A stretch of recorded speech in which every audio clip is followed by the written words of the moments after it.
And we are live, everybody, for another episode of Pigskin in the Mosh Pit. Pull the string.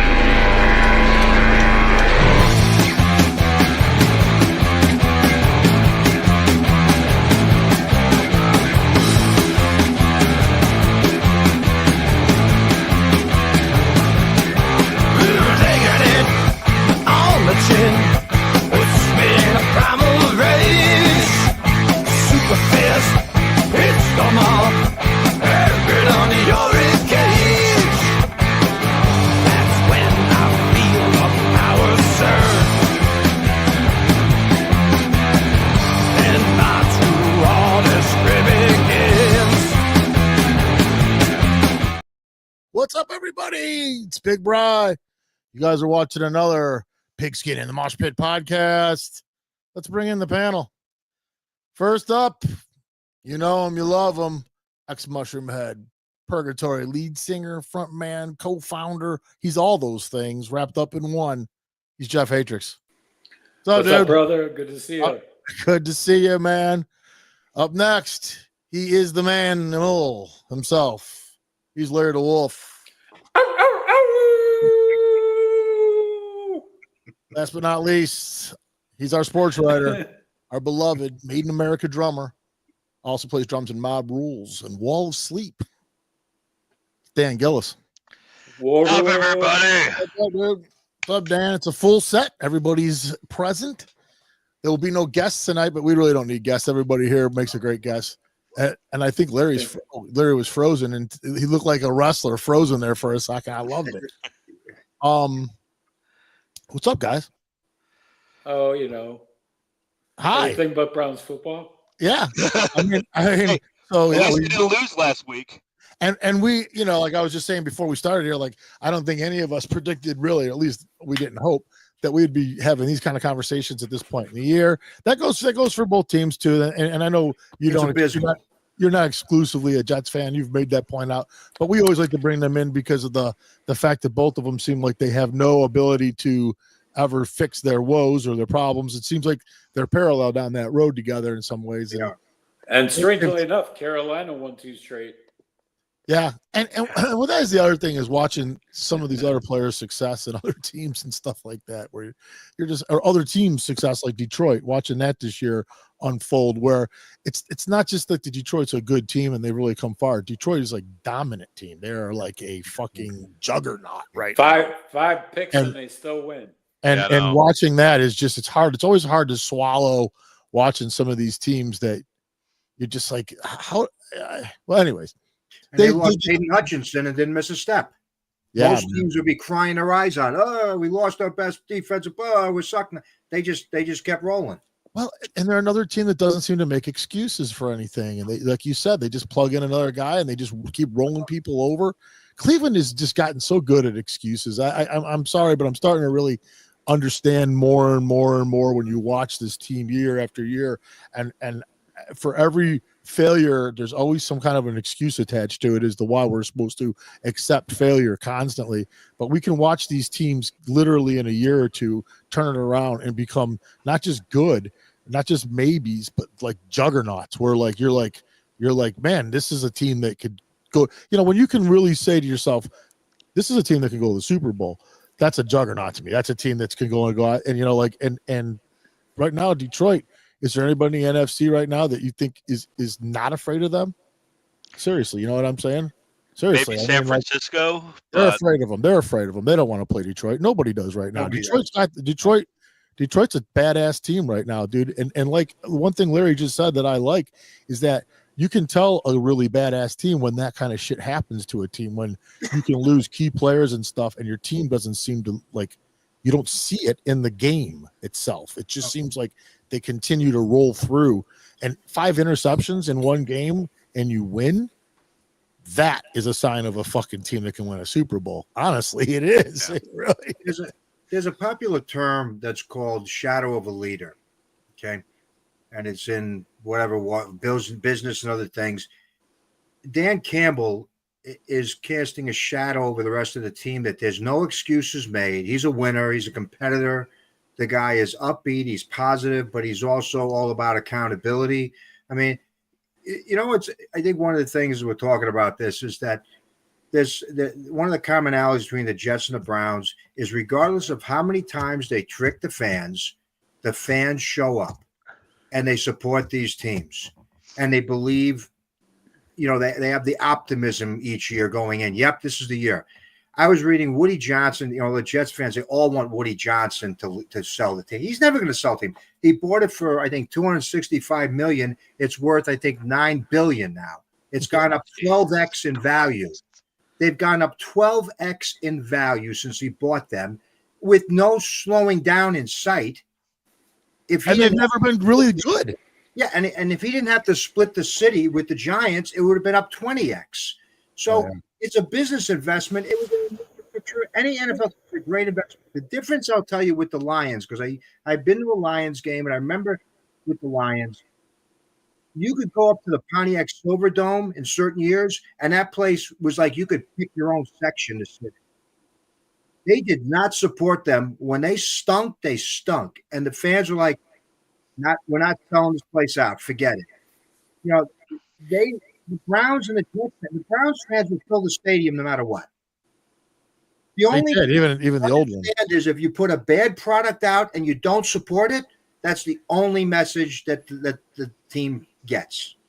Up until then, they're not incentivized to improve the product.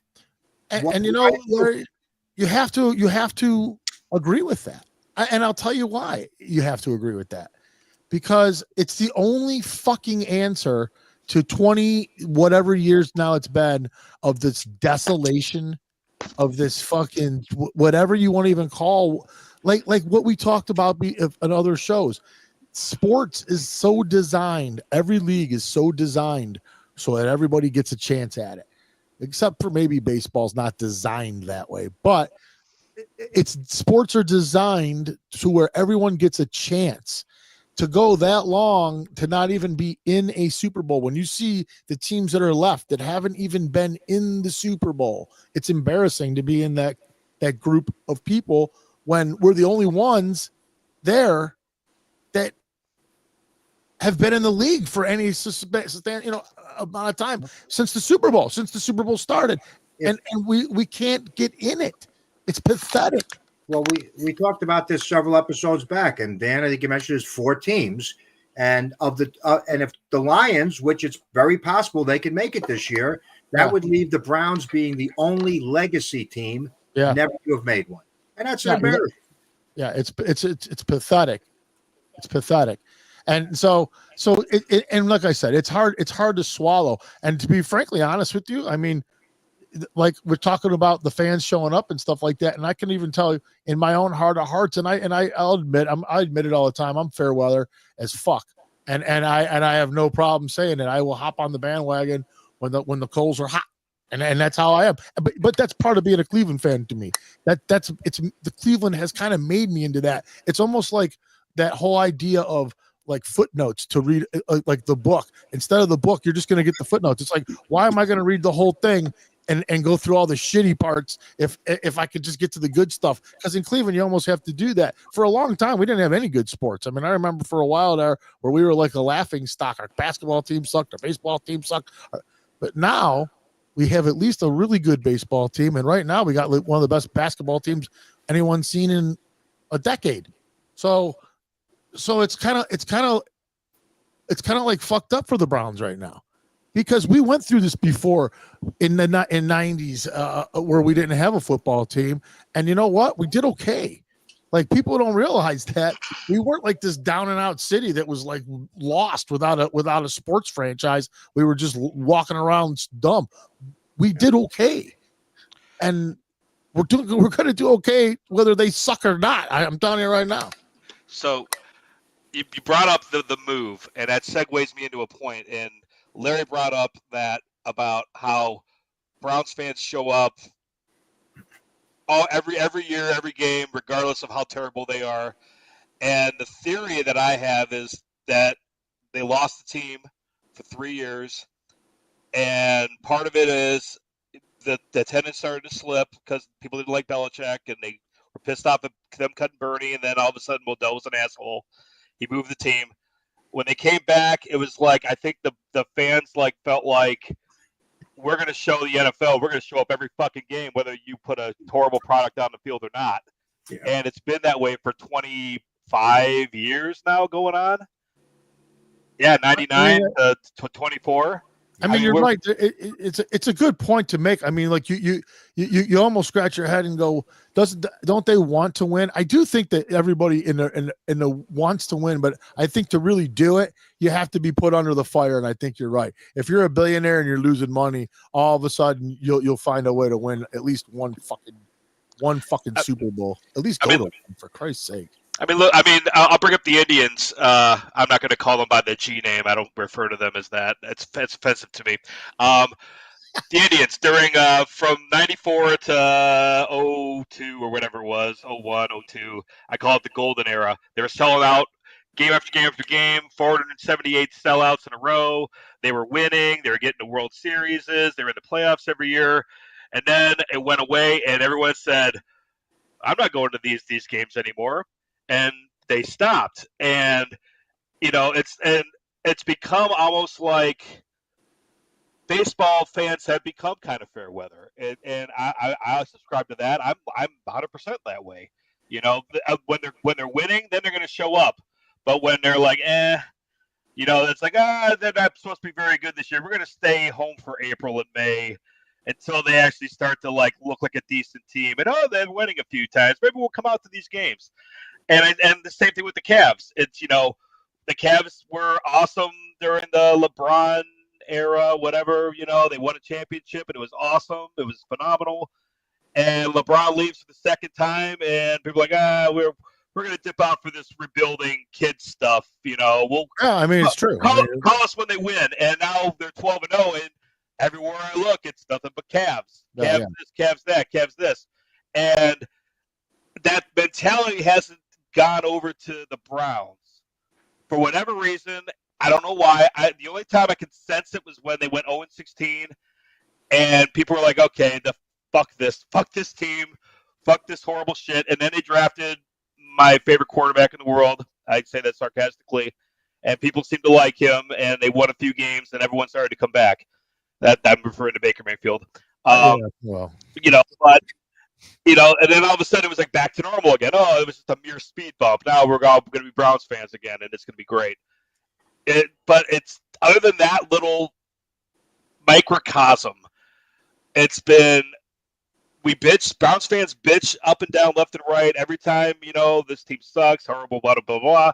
But on Sundays, where are we? We're in the stadium, or we're watching it at the car, we're watching it at home. It's pathetic. It's pathetic. It is what it is. And even with the go ahead, Larry, go on. I was just to say, and football fans think they're making a big statement when they show up with a bag on their head or something. They're still in the seats. I don't know about you guys. If I can go play a show for 80,000 people and they all want to wear a bag on their head and say I suck, let's go. Yeah, I'm happy to play that show. They go in the seats when they want to make a statement. The statement is they still took your fucking money. And I think fans, they're supporting the shit. Yeah, fans. There's a lot of fans.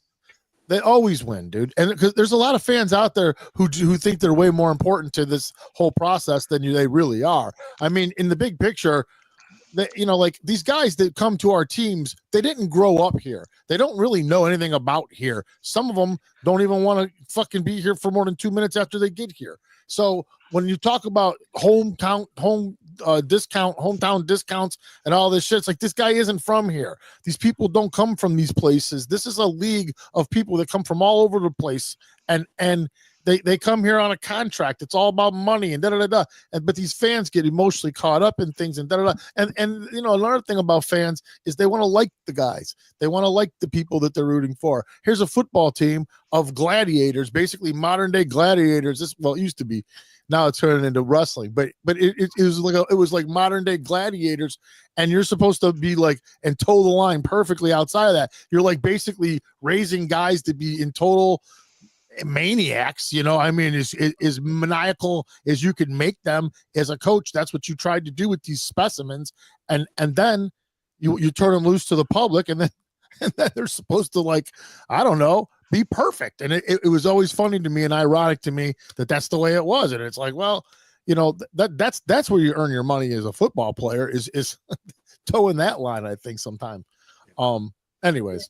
And it's business, and nobody should expect it to be. They're all independent contractors, essentially, trying to make the most money they can, extend their career, because it's a dangerous sport, and what's the percentage of people that make it to the Division I level at college, let alone to the pro? So they have to make as much. It's a business. Nobody should look at it any differently than that. But as a business decision, fans should say, well, I got other things I can spend my money on, rather than going down there and getting loaded up and, screaming at people and calling them names and calling their ancestors names. And I mean, I don't know how that makes you feel good about yourself. That's not productive.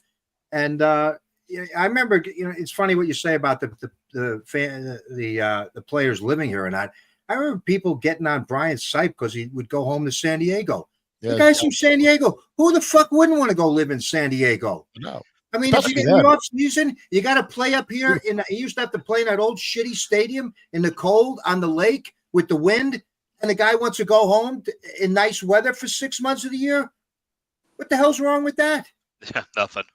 That dude was the MVP of the league in that stadium with that team. Well, it was a good team at the time, but I'm just saying it was. But I'm just saying that was the MVP.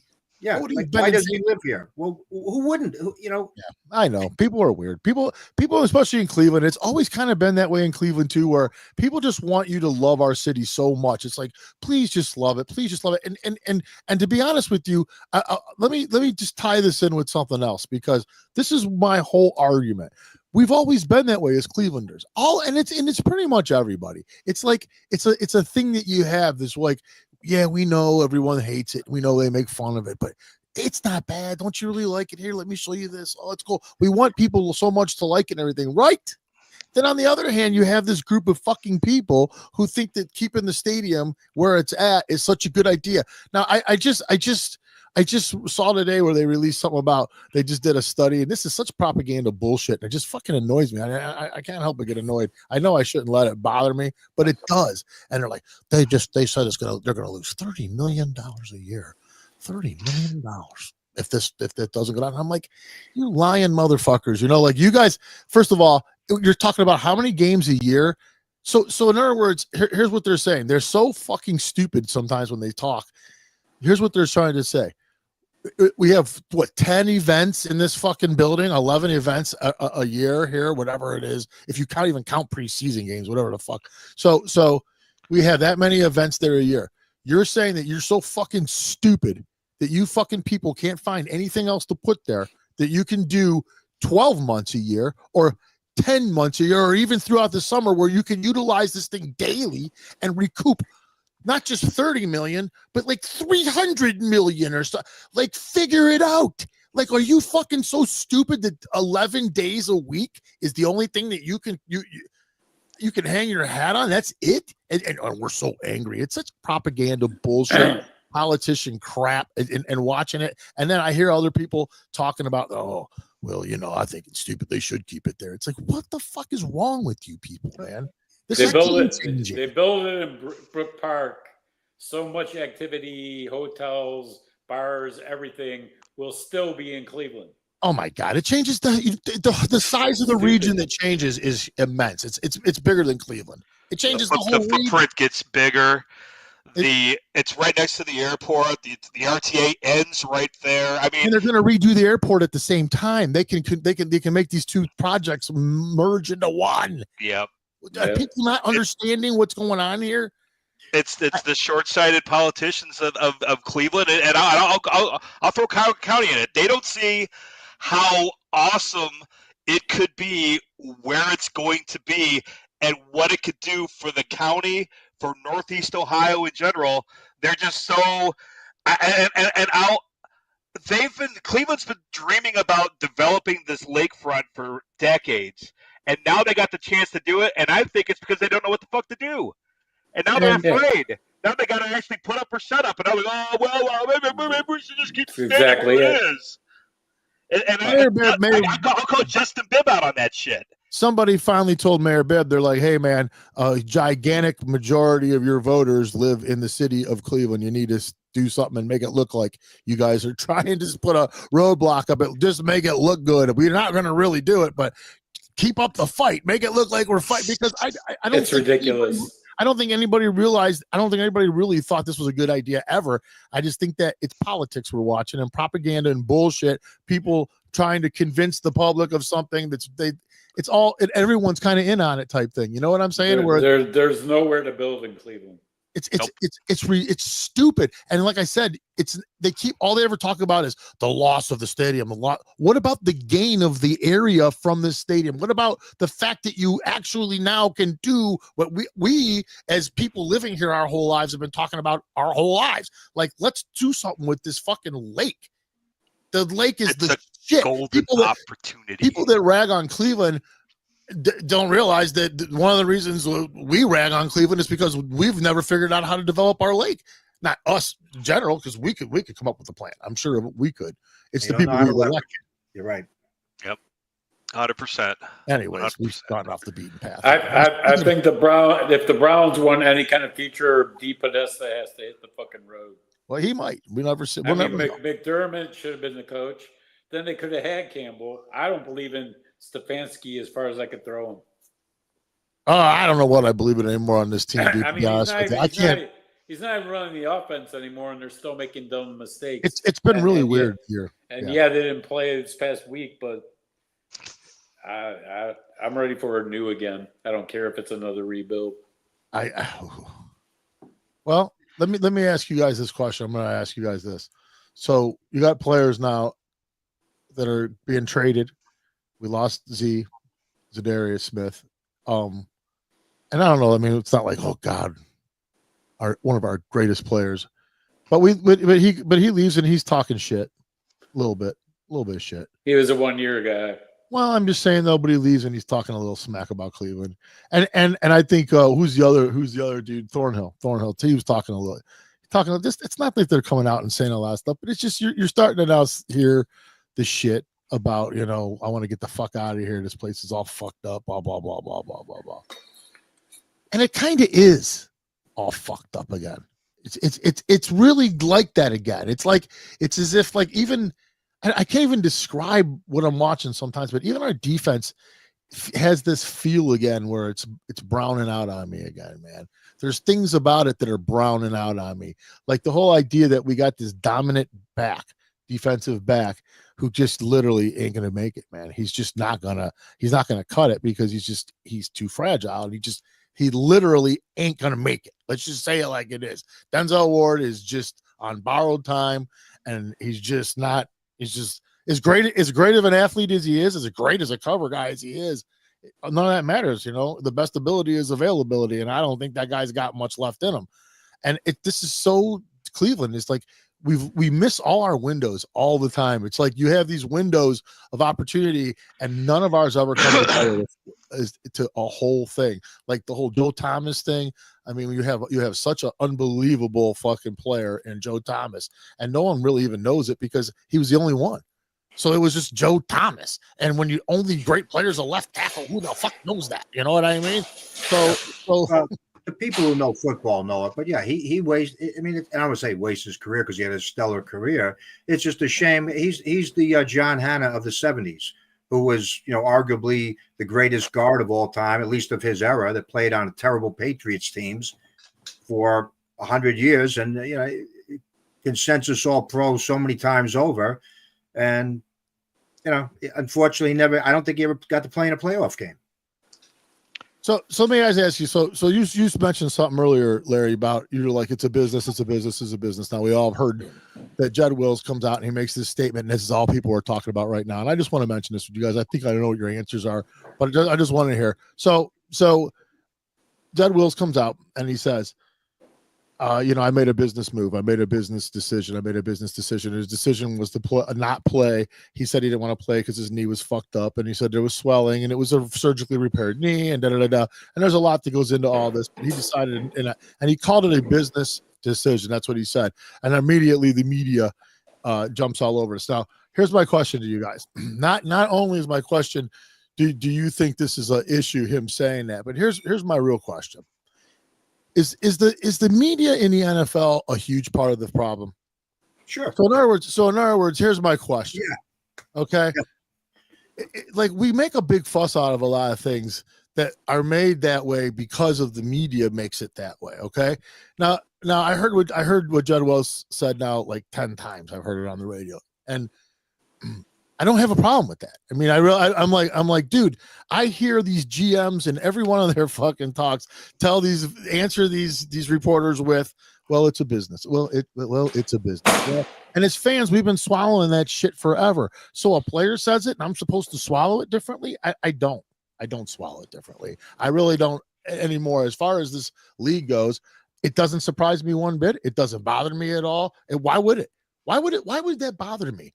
Honestly, why would that bother me? Do I stop watching the Browns because Andrew Tate says it in every press conference that he has? I don't stop watching the Browns or get mad at him. So I'm not going to be a hypocrite. So yeah. I want to hear your guys' opinion about this. That's my opinion about it, but I'd like to hear, what do you guys think? What do you guys think? Dan, what do you think? Well, I think the media that covers the Browns is one of the worst groups of media I've ever seen. And speaking as a media person, we've got some awful beat writers who, now granted, most of the time they're watching the same shitty football that we are, and they got to write about it. So, it's kind of hard to put a bow on something that sucks. But there's certain people in this town that are just nothing but negative from everything, from the rip. Tony Grossi, excuse me. I had something. Well, he's the most famous one, but there's others. Yeah.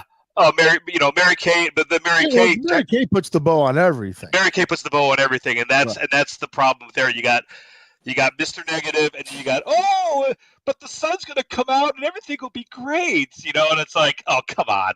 I know. And it's people. But I mean, the media is not. It's not just the negative part. It's just how they take words that people say. And see, that's the part that I don't get into too much. It's like, oh, he said this word. It's like, well, should he have used that word? It's like, look, aren't we all fucking grown-ups here?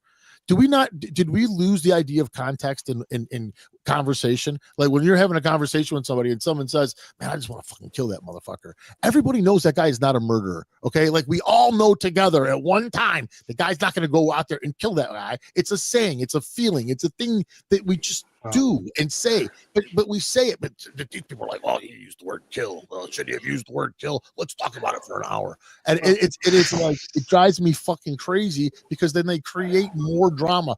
If anything, that fucking Browns team doesn't need, it's another goddamn set of drama cases to deal with. And this franchise has been nothing but drama, and a big reason is because of the way it's been people report on it. I agree. They look for any little thing and they throw it out there on the, especially now with the internet, and stories are going up immediately on Twitter and Facebook and everything else like that, and Cleveland.com, and and all of a sudden everyone's like, oh my God, did you see this? And da-da-da-da-da, and et cetera, et cetera, et cetera. And then they're doing stories saying, that's not what I meant. And then it's a whole big thing. And it just kind of, it circles, it just swallows everything up. And it sets up a culture that what we're seeing right now, it's like where this franchise can't get out of its own way and not step on its own whatever to make things better. And yeah, you could say the way the media reports on the team is a big reason for it. And the way it feeds into the fan base, this fan base is irrational as hell, and they are. And they see the one little thing, and then, oh my God, we need to throw him off the 480 bridge. We need to blow this whole thing up, and blah blah blah blah. He's got to go. It's been like, and it's not just a this year thing. This is as long as I can remember. This isn't just something that started in '99. This is going back to, I remember people wanted to run Marty Schottenheimer out of this town.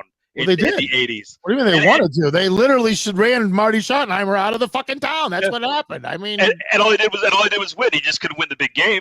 There are people that were tired, that people sing songs about Bernie Kosar now and whatnot, but I remember people were pissed about Bernie because he couldn't keep up his success until they cut him, and oh my God, why did we cut our hero? It's the most irrational fan base. And Bill Belichick, now in hindsight, oh, we should have never got rid of him. I remember that time, and everybody wanted to string Bill Belichick up and hang him from the rafters.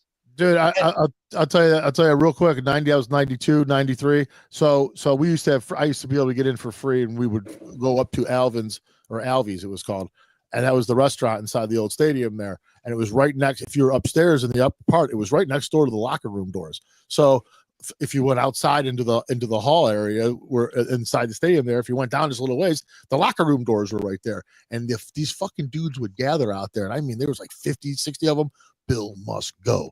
And I mean, chanting it as loud. And we'd be inside the restaurant, down a ways inside, and you could just hear these dudes like loud as hell after the game was over, chanting outside that locker room. And this was every home game they did that. Bill must go. Shows how much they Bill Belichick here, dude. And it was mostly because of, like you said, the Kosar thing. And it wasn't just Kosar, it was the embarrassment of bringing a guy like Testaverde here, who was literally just known for one thing, and that was it. He was the interception king of the world at that point. And so that was the thing that the Browns fans couldn't get over, and Belichick was the culprit, and that was it. Big Bri. Both of these teams, the Jets and the Browns, would be a massive upgrade if they pulled out 900-year-old Vinny Testaverde today. You're fucking right. Because that guy was, right, now you look back, you're right. He suffered through. I mean, that guy was a guy who was committed to always being in shape, and always, he was stuck with some garbage over the years. I say the same thing about Tim Couch, and I say the same thing about Couch. I same thing. Yeah, I mean. These guys get fucked over when they get drafted by some of these teams, dude. It's incredible. It's funny. I'll tell you how toxic. There's all different level of toxicity with these teams. The Jets are to the point of. We were talking about players making comments on leave. Mike Williams, who got traded to the Steelers last week. Oh yeah, a few weeks ago, famously, Aaron Rodgers called him out by saying, "Well, Mike didn't stay on the red line because he threw a pick. It should have been he didn't stay on the red line, which is 5 yards." From the sideline. Mike Williams gets traded, goes to Pittsburgh, catches a touchdown pass. He scored as many points as the whole Jets team this past weekend. He puts out a tweet and says, #red line. Sauce Gardner is taken to, Sauce Gardner, one of only 3 guys to start his career as an All-Pro his first 2 seasons. He's playing so poorly this year. He missed a terrible tackle. It's awful. And he's now having arguments online responding to fans who are calling him out for his bad tackling. Yeah. I mean, when you got a team, when you have players who are and I got to say something about the thing you said earlier about guys showing up for Belichick. How lame do you have to fucking be in life to say, I'm going to get up today and I'm going to go downtown and I'm going to stand somewhere and chant for some guy to lose his job. You paid to get in. Don't forget that. You've paid to get into this place. How lame do you have to be to do that? You must have absolutely nothing else going on in your life to be that person. They did it. They did it every day. Stay home. Do something else. Do something productive. Turn the channel. Especially again, in hindsight with all the stuff that went on, sometimes during the moment, it almost seemed normal in some ways. But in hindsight, when you look back on so many things that went on in Cleveland, it's almost impossible to believe that it all happened. I mean, the amount of failure and the level of some of it, and you guys even brought up, you said, and I kind of disagreed with you. I think it was you, Dan. You said there was a little blemish there when we were like 0-16 or whatever. 16. Dude, it was still the most talked about thing on sports radio. It was still dominated. It dominated everything. Football still dominated everything. It didn't fucking matter. We were 0-16. These people here couldn't get enough. It was just like it's just like people in Cleveland now have got to a point where it's like the pissed off we suck because here's another is almost as important to them to be a part of as if we were a winning franchise, like a Super Bowl franchise. It's like equal to them. It's like, well, I have to be the fan that just fucking bitches about every fucking thing. That's my job, and they just take it on with like champions. They're like our fans are champions of that. You know, they can be the like, oh, fucking just finding anything and everything. I mean, Jeff is stuck up for Deshaun through thick and thin. And you know what? I admire him for that. I think I'll be honest with you. I've taken the stance that it's never been Watson's fault from the beginning. Any of this, no matter how well he's played, no matter how well he's not played. I think the Browns fucked the pooch on that one 100%. And who wouldn't take $230 million guaranteed? You come to me and ask me if I'll play quarterback for 200. I'll say yes. Yes. And I'll break my shoulder and I'll fucking do all that shit too. You can carry me off to the infirmary. I don't give a fuck. And what are you gonna hate me? Because I mean, it's just so stupid the way the Browns have fucked everything up again. And then the right people aren't getting blamed. I'm telling you, they're not. It's funny you bring that up about playing and getting paid. I'm sure you guys saw Tua. I can't say his last name. Tua Tagovailoa. Yeah, thank you, Dan. Thank you. You're welcome. For the Dolphins, he's getting criticized because he attempted a tackle on an interception. The guy's a football player. I know. Should he stand there like Cam Newton did and watch the fumble and just stand there and watch it as a spectator, like he famously did?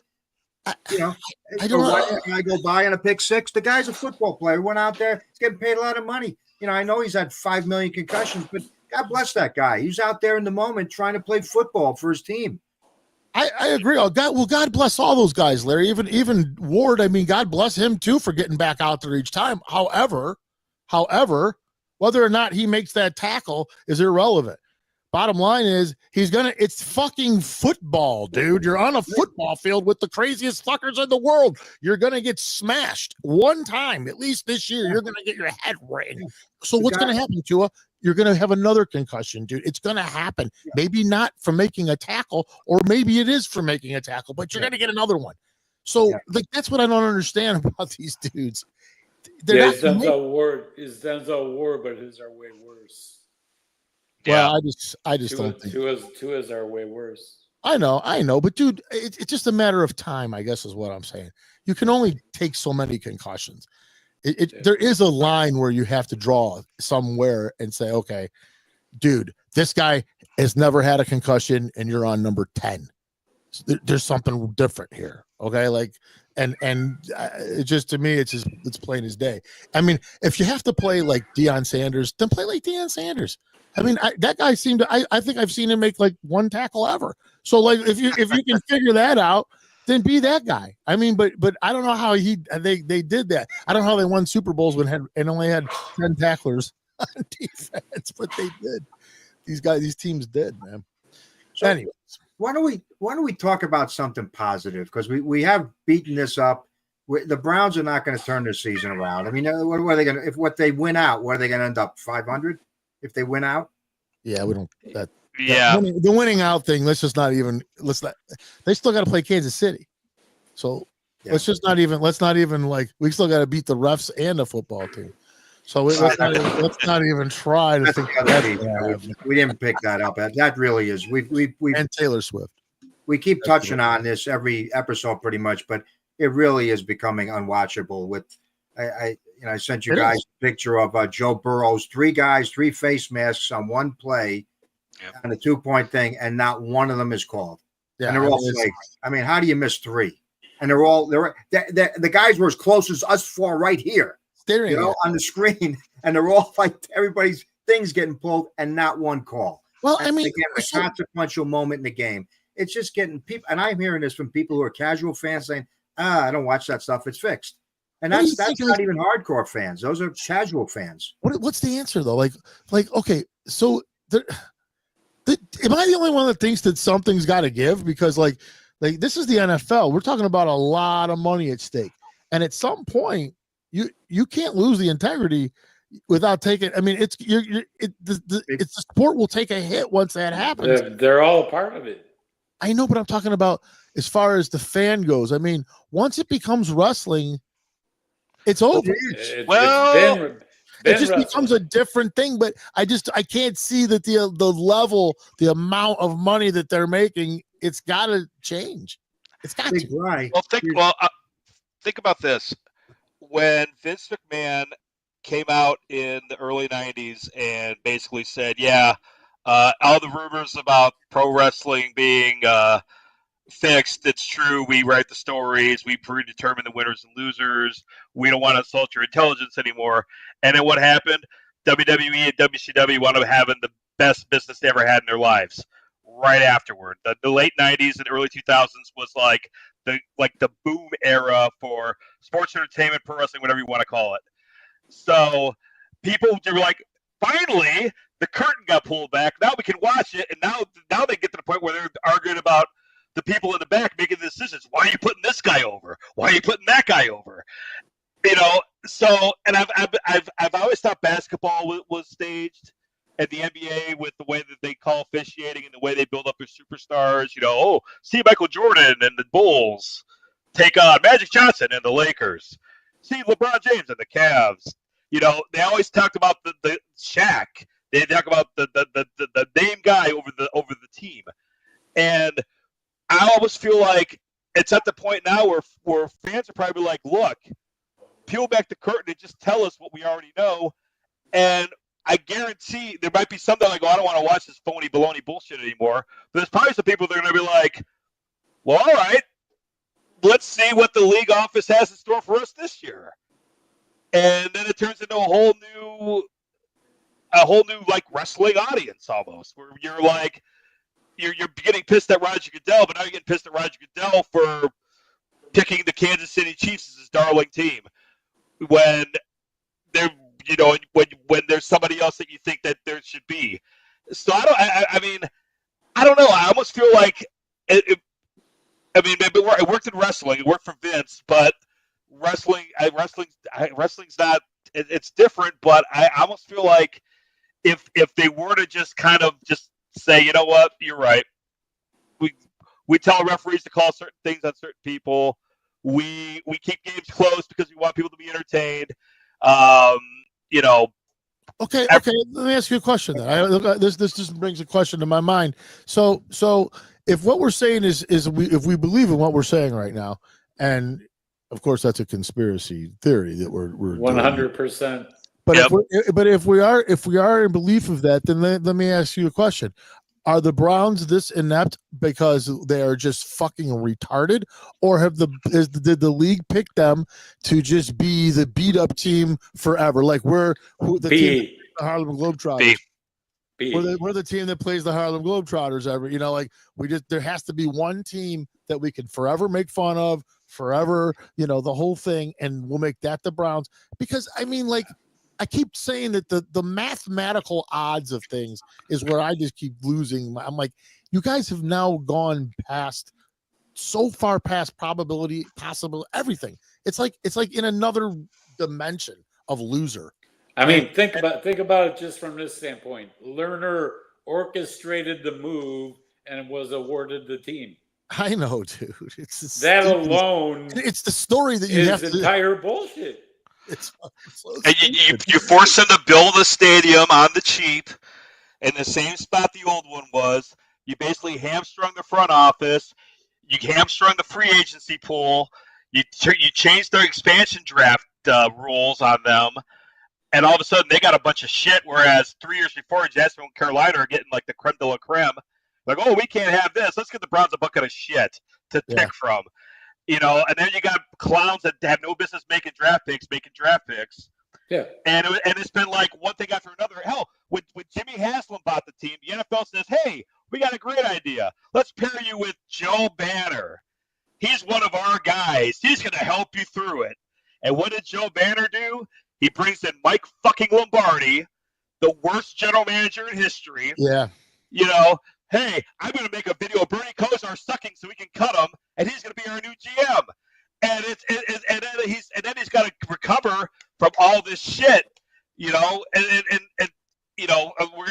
we're gonna hire this big name coach, and then none of these big name coaches come, so they're stuck with Chudzinski, and they're stuck with Pettin, and they're stuck with Hugh Jackson, and they're stuck with Freddie the Bat Richards, and it's like Shermer. Yes, and it's like and Holmgren comes in and robs them blind and does nothing. Exactly. Ruins, just sets them back. All this stuff was a constant setback. Every time they would do, and the constant changing. Every time you change regimes, it's a complete setback. But again, it is okay. But as Browns fans, we have sat back and watched teams turn it around fast as fuck. Like all of a sudden it's just like, and a lot of it's because you get the right quarterback, and that just really can cover up so many sins on a football team, and we've never had that, and that's a huge part of the problem. We still have never figured that part out, and teams like Green Bay have figured it out 3 times in a row. It just it annoys me. But it's not just Cleveland though. If you look, I mean, I'll bring up the Jets and then the Bears. It's like these 3 teams can't seem to find a quarterback to save their ass. Yeah. And the Bears keep drafting these high ones, and they come in and they suck, and they get rid of them. Dave Trubisky, he sucks, get rid of him. What's his name? The guy Justin Fields. Yeah, he sucks, get rid of him. Now they're bringing Caleb Williams, and he sucks. And then the Jets are forced to bring in these retreads, like Aaron Rodgers, who looks every bit of 40. That dude is washed up. Well, and the Achilles does a number on you, dude. It's obvious that it's a hard injury to recover from. It steals a lot of your dynamics as an athlete, and that's why I don't think Watson's gonna fucking be. I mean, I just don't. His injuries are pretty massive at this point. These are pretty significant injuries, and guys just aren't the same after that Achilles injury. They're just not. Watson's skills were already diminished before this, and they're going to be even more. I was a Watson fan. I was happy they brought him in, but it's like he got his ass kicked here. So we're at 9:17. Let's switch to our pre-show plan. I do want to talk about some music, guys. I want to talk about music on this podcast, but go ahead, Larry. What do you want to talk about? I wanted to mention one thing because we were talking about this because Dan mentioned Vince McMahon. Part of the reason he went and had that declared as sports entertainment, that was for tax purposes. Yeah. Oh. That was a tax break to them because he had to then reveal that what they call kayfabe. Is that the expression? Kayfabe, yep. Yeah. He'd have to pay the athletic commissions anymore. Yes. So that was a business move with the WWE became a global company. That's why they have that Crown Jewel event in Dubai or wherever it is. They do their own title. They'll give guys, a ridiculous amount of money to come out for one night only to go show up there. Goodell is committed to making this a global brand. That's why he's trying to double the number of overseas games next year. Like I know who was playing the other 9 a.m. in the morning. They were playing on Sunday. Giants. Yeah, I know. They're talking about 11 next year. 11. He's committed to doubling the number of overseas games next year.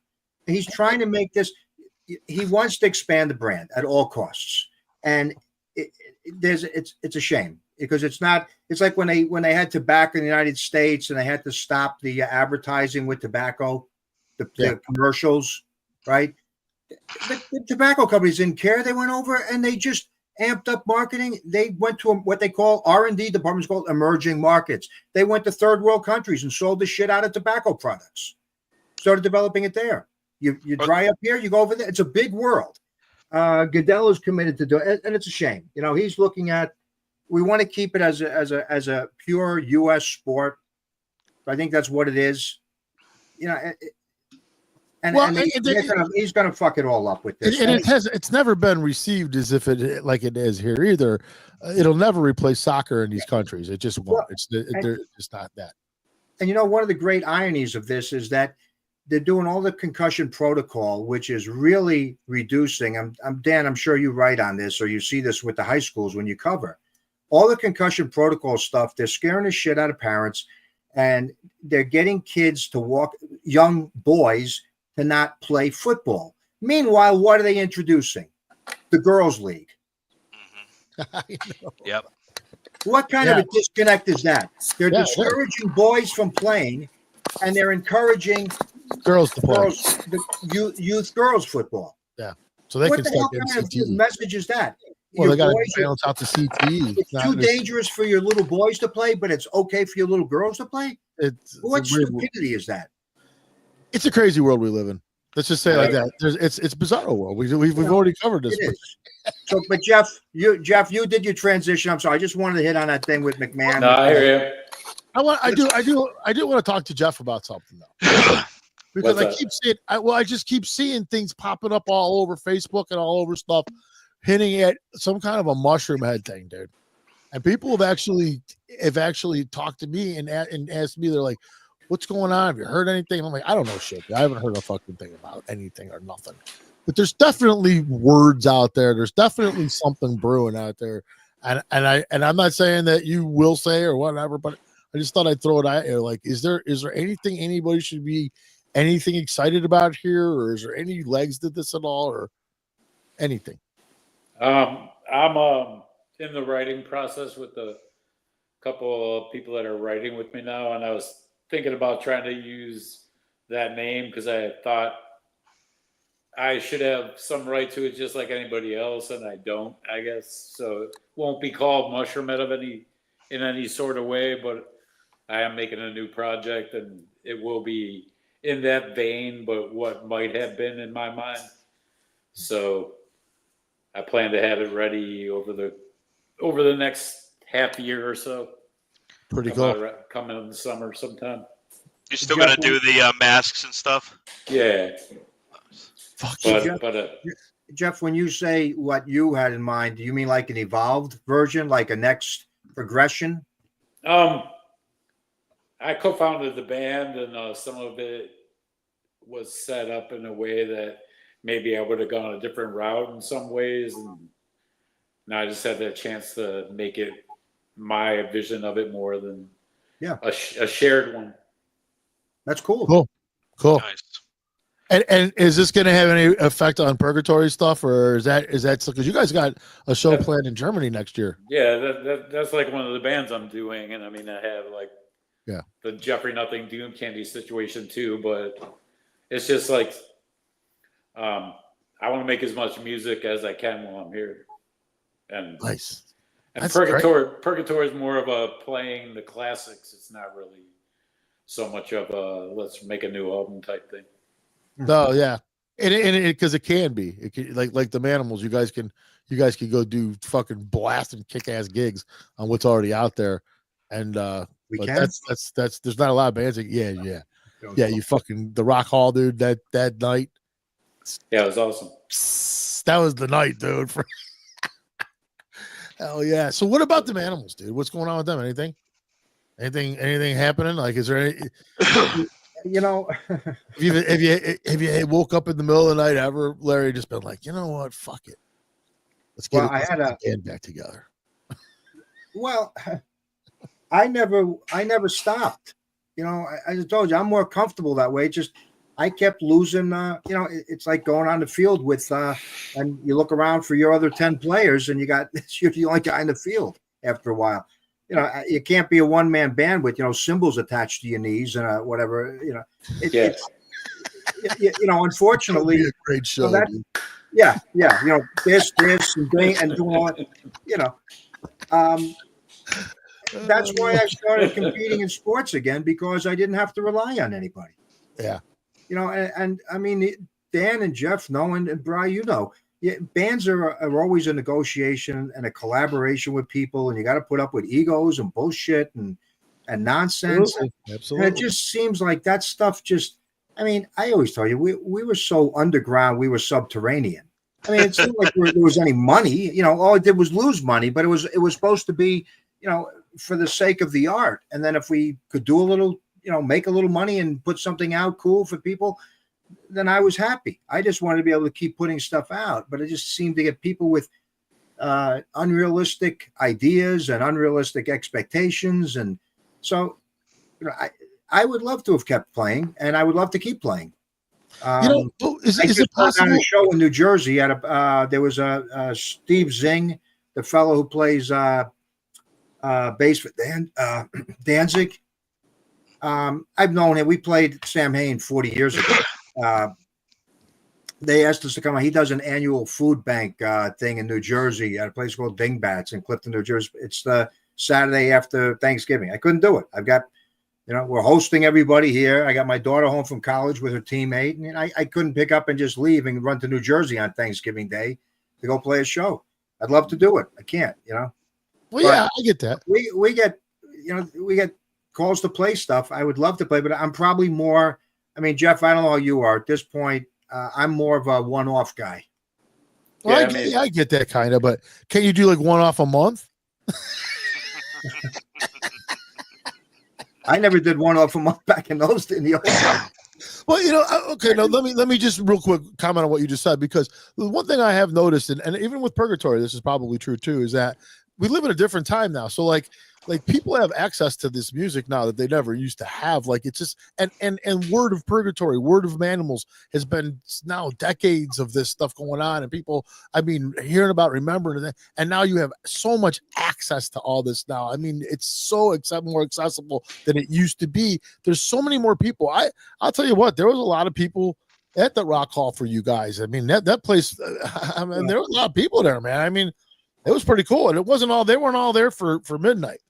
And I mean, well, you had, thank you, but I mean, you had a perfect blend of. I mean, Purgatory's a legendary band. Jeff's. I mean, Jeff's got what, 15,000 hits on the interview, 16, yeah, 18,000 hits. Hey, by the way, he just Jeff's a big name. You know, Dan and I we chip in like 1,200, 1,300 between us. But Jeff's about 6-7 times that. I mean, and you know, Midnight's a touring band. They're a machine. Yeah, so but it was. I'm telling you guys, blend, and it was a nice complement of bands that were all cool together. I think there was a lot of crossover appeal. That if you liked one, there was a high possibility you're going to like the others if you hadn't seen them before. So are you going to put out any new songs? I mean, that "I Hate Me" is a great song. I thought maybe that was the first one. Maybe we'd get like a little EP's worth, like 5 of new Manimal tunes.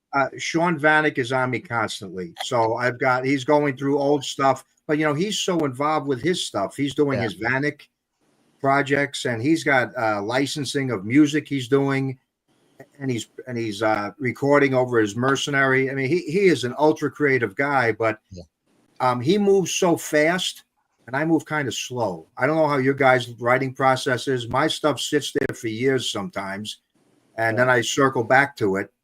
And you know, sometimes I write something that comes to me in 5 minutes. Most of the time, it takes me a long time. And Sean is like he's a machine. He's just boom, boom, boom, boom to the next project.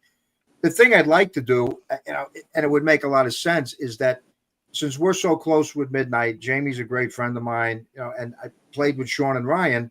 We really, with 4 people, could go out and do some limited dates with Midnight if it would, you know, if we could ever make that pull up. But Sean has left Midnight. Oh, really? Yeah. I didn't know that. Now, let me ask you this. Would you ever, if like, let's just say like when Ted Nugent would come out with his bow and arrow and he would shoot the arrow across the stage, would you ever consider bringing the shot put out on stage and doing the shot put across the stage?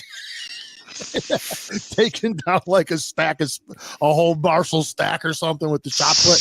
I was thinking about how cool that would be, dude. I'd have to think about that. Dude, you're a bad dude. I thought you were going to say come out in my underwear like Ted Nugent.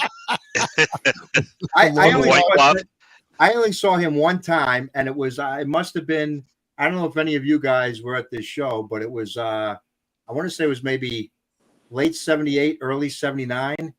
He played the Coliseum Theater and Stars opened, and Stars fucking wrecked him. They blew him off the stage. Oh, really? Was okay. I love Stars.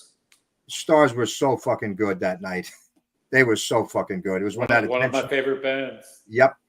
Jeff, I hear that is one of those. That would be a great episode. We talked about bands that we all liked that should have been bigger. I mean, Stars is one of them. They were so we could do that.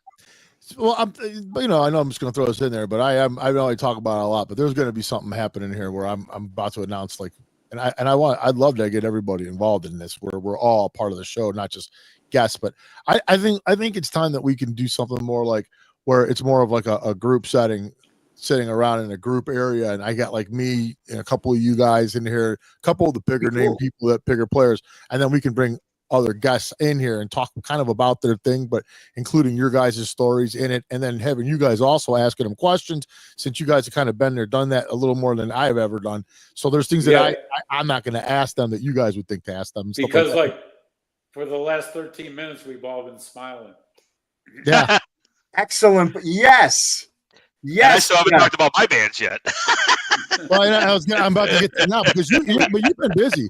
You've been busy. You've been busy. Dan's been busy. You're in all three bands are active. I mean, like this summer, all of them have been going, and Bernie keeps things going. Bernie's an active dude, and so you got a lot going on with that stuff there. And so go ahead, tell us what's been going on this summer. And there's some stuff coming up too, right? Yeah, we played Friday. We're at the Sand Trap in North Royalton. That's the Mob Rules. That'll be the Mob Rules.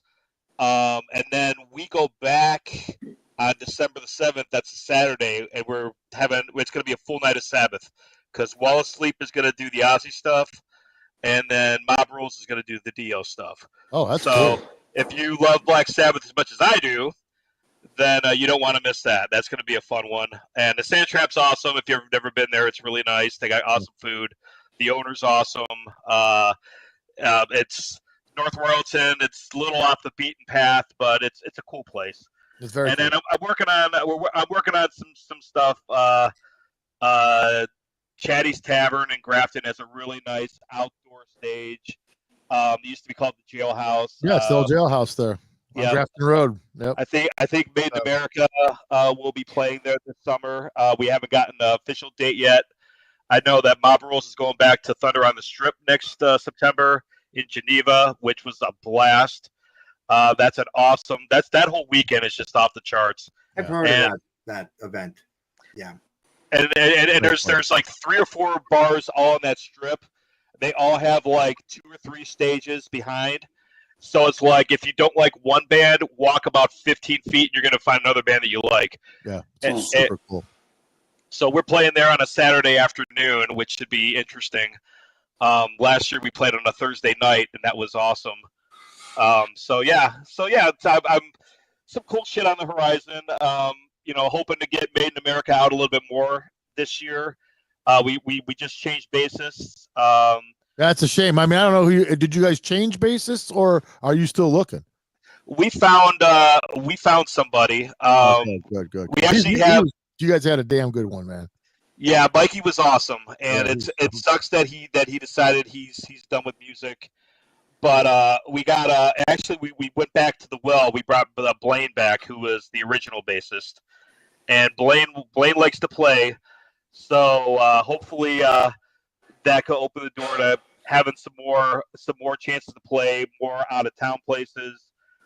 We had some shows that we could have played, like traveling wise, that certain people put the kibosh on, and now that's no longer an issue. So I got you. Without saying their name, you basically literally just said their name, by the way. I know. I just don't understand how anyone just decides they're done with music. What's that? So I don't know how anyone just decides they're done with music. That's so weird to me. It's like I can't even imagine just stopping. Yeah, it's kind of weird. Well, yeah, it is for you. It definitely sounds like because that's really been what you've done your whole life, Jeff. I mean, literally, that was your job. I feel like Larry's the same way, and Dan probably is too. Yeah. I mean, it's not just something you stop. No, I fall in and out of love with it because of the aggravations around it. But I always have. All music is always part of who I am and what I think about every day.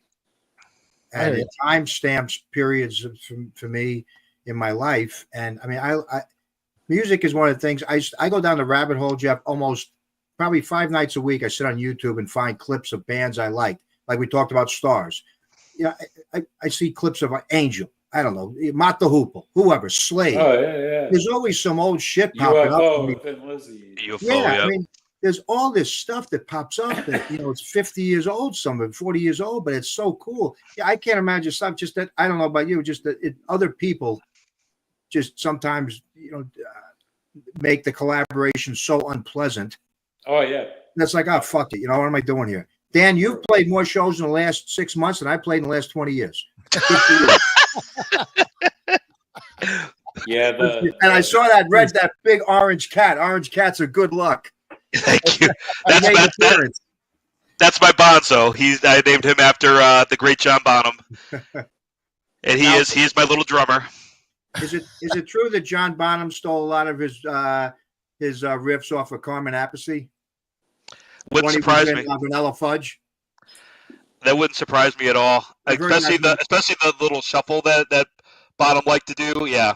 Yeah, I've heard that a lot. That he ganked stuff off of Appice when he was in Vanilla Fudge because they were pretty heavy. Yeah, there was a list of the like 20 or 30 best drummers, and neither of those brothers are on the list. That's total bullshit. Yeah, that's horrible. Really?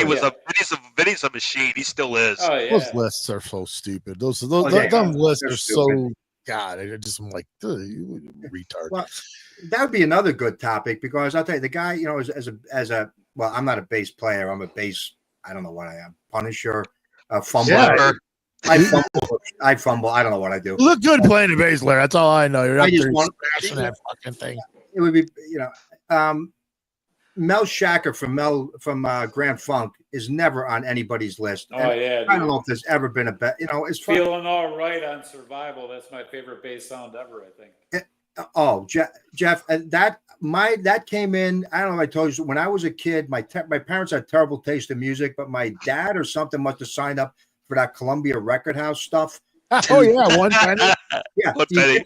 $10 for send the thing back, the little the postcard back in time. Yeah. You got whatever the month selection was. Yeah. And 1 month it came in and it was like the Allman Brothers Eat a Peach. I threw that out the window because I just couldn't get into that.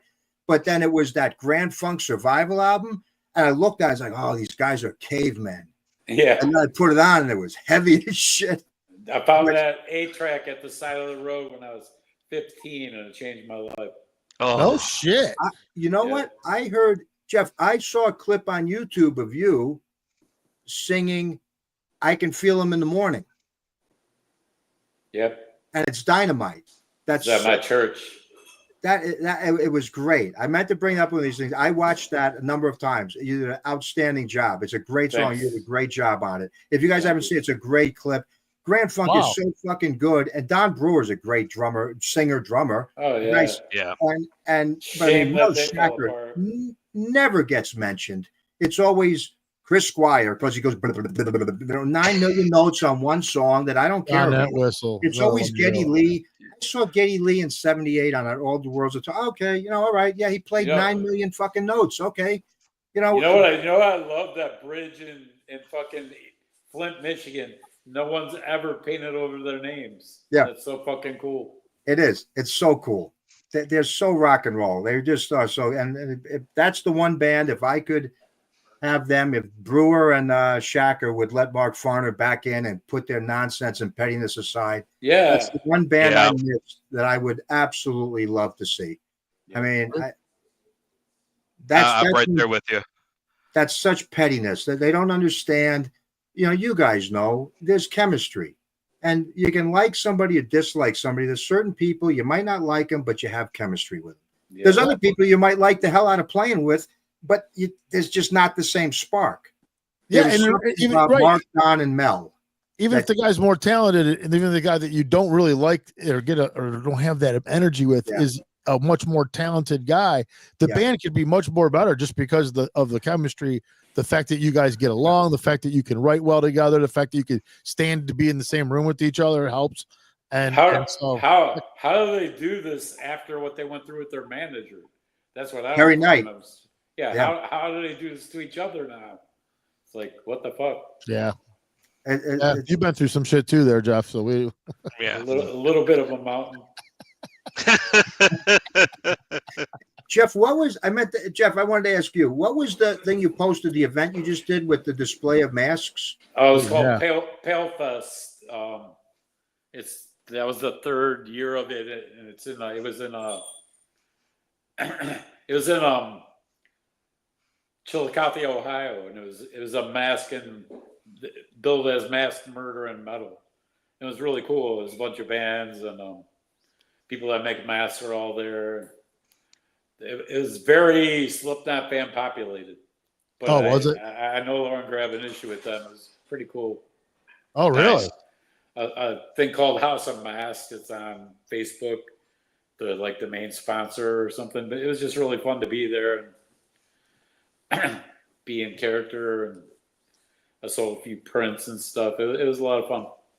Nice. My mask maker for my new project. We shared a booth. That's cool. Really? So now these were the guys that made the mask for Mushroom Head. Some of the people that were there. That's who you were supporting. No. I mean, he attempted to work with them. It just didn't work out. But that was a blessing for me because he's been doing stuff for me now. And There's some really cool shit you were wearing, dude. yeah, Really yeah. cool. He made the variation of my hand mask, and then I saw that one. thought of the 6 different face panel one I have in the other pictures.